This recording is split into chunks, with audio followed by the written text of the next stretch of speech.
Hello guys, my name is Julio Montellano and I am here with Team 21 about to take you on a time traveler's journey beginning here in China 2020. What is the coronavirus? It is a type of virus that is related to many other kinds of viruses causing diseases. A newly identified coronavirus, COVID-19, has caused a worldwide pandemic of respiratory illness. Symptoms. The most common symptoms, if you are not symptomatic, may include and are not limited to fever, dry cough, tiredness, aches, pains, sore throat, diarrhea, headaches, and loss of taste or smell. The more serious and fatal symptoms include shortness of breath, chest pain or pressure, loss of speech or movement. The virus is said to have originated in bats. COVID-19 made its way onto humans at one of the Wuhan's open-air wet markets. Wet markets are where consumers buy fresh meat, fish, and other animals which are killed then and there in front of the customer. Unemployment. COVID-19 has had a major impact on employment in China.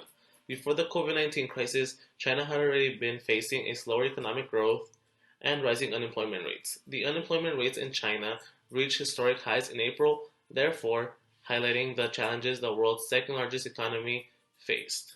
Bringing China's economy back to life again is not as simple as we might think. Containment measures to prevent the spread of COVID-19 mean hundreds of thousands of workers are stranded in their homes far from factories, therefore causing production to be interrupted by the shelter-in-place measures that currently apply to half of humanity. Those factories that have reopened and are able to operate have been forced to reduce capacity, causing the loss of jobs, all due to the high demand for Chinese exports. Economy. The first hit the Chinese economy took was the result of the global pandemic caused by the outbreak of COVID-19, affecting both supply and demand. Due to the demand of supplies, strict control led to massive suspension of economic activities such as catering and entertainment industries. As a result, in the first 2 months of 2020, consumption and investment dropped by more than 20%, and exports fell by nearly 20% as well. On the supply side, most enterprises ceased production due to the COVID-19 outbreak, which coincided with the Chinese Spring Festival. Consequently, in the first 2 months, industrial added value fell by 13.5% and the service production index fell by 13%. This concludes my report of China 2020. Up next, we have Yolanda Miramontes with Mexico 2021. Hello, this is Yolanda Miramontes reporting live from 2021 in Mexico. Just to catch up on some current events from 2020, the economy wasn't growing much before the pandemic, so now currently in 2021, it's still being damaged, especially because of Trump's administration force and the threats on trade. So due to COVID-19 right now, almost 3 in 5 people in the labor force have lost their jobs, and the government is providing no relief for its people because they don't provide unemployment benefits. Mexico does rely a lot for the economy with the tourism that it had. So in 2020, 96% of the visitors for tourism came from North America. And right now, currently, only 30% of the people have come back for tourism.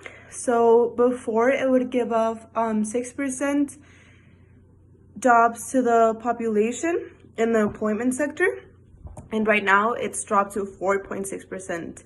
So we can see a big change in that because there's no tourism anymore.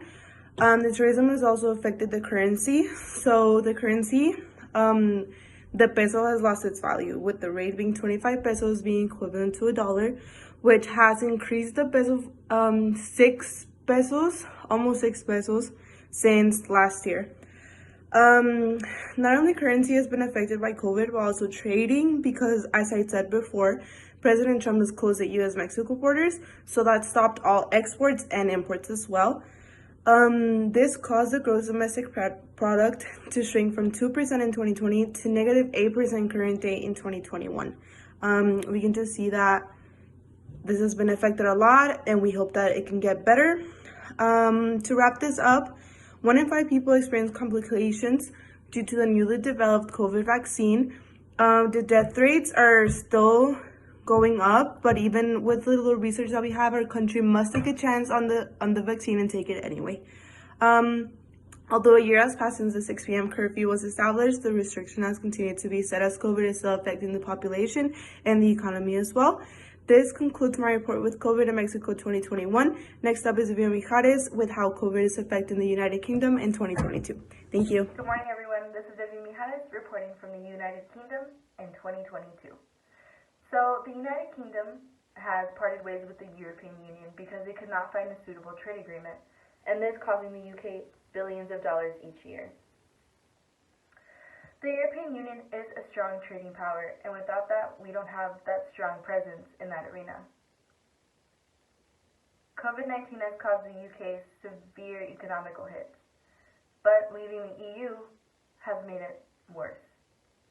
COVID cases are still around. They are not as drastic as they were 2 years ago or as the year before, but it is still here. A vaccine has now come into play and is now an option for the public, but it was previously denied in 2020 by Mr. Hancock, the health secretary.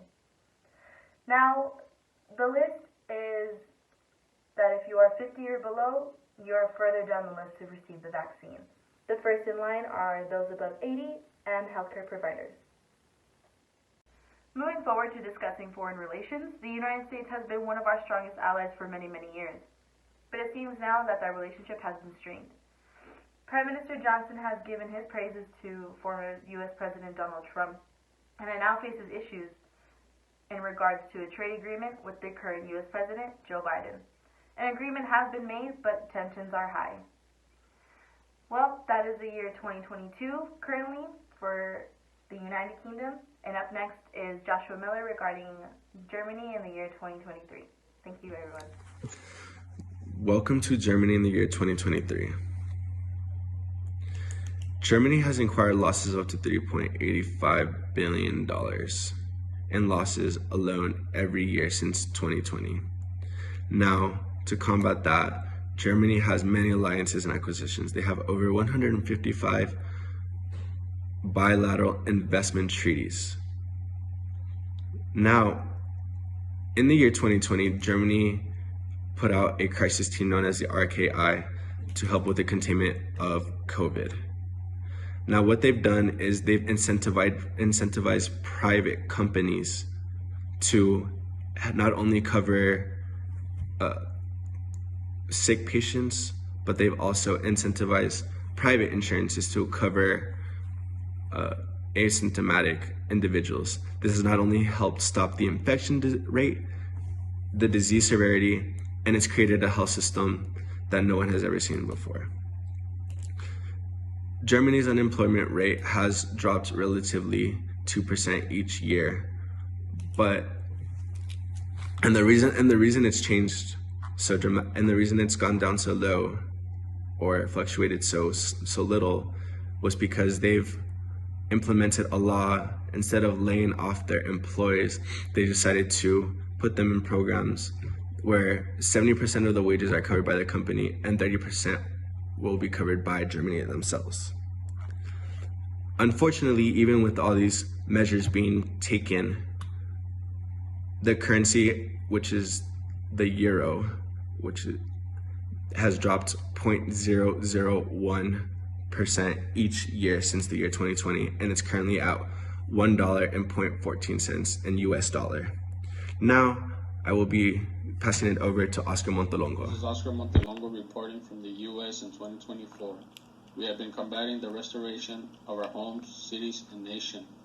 Hospitals nationwide still see and report the devastating impact the coronavirus has infused to our way of life. Many hospitals around the country have been reporting evidence that suggests pregnant women who were exposed to the COVID-19 are giving birth to children with high-risk factors, maybe 1 in 5. Individuals still battle to find work. Unemployment is still fluctuating between 6.4 to 8.2%. While the U.S. still sees a steady increase in businesses and much increase in revenue to the country, it is still a slow uphill battle, even with newer infrastructure projects going on around the nation.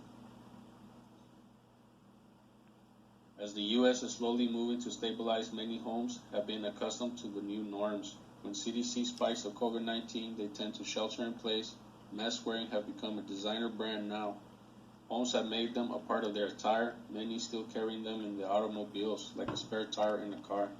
Many cell phone providers have expanded their plans to include more mobile hotspots. Many schools have merged to form collective campus grounds or academies, and with less and less students attending classes, they have been able to accommodate those students who do attend to maintain a safe distance among them. In September 2024, the conference held in New York City, the General Assembly has proposed a new committee to be established, the Coalition of World Trade, with the United Nations and the World Health Organization and many developing countries and the U.S. spearheading the new committee.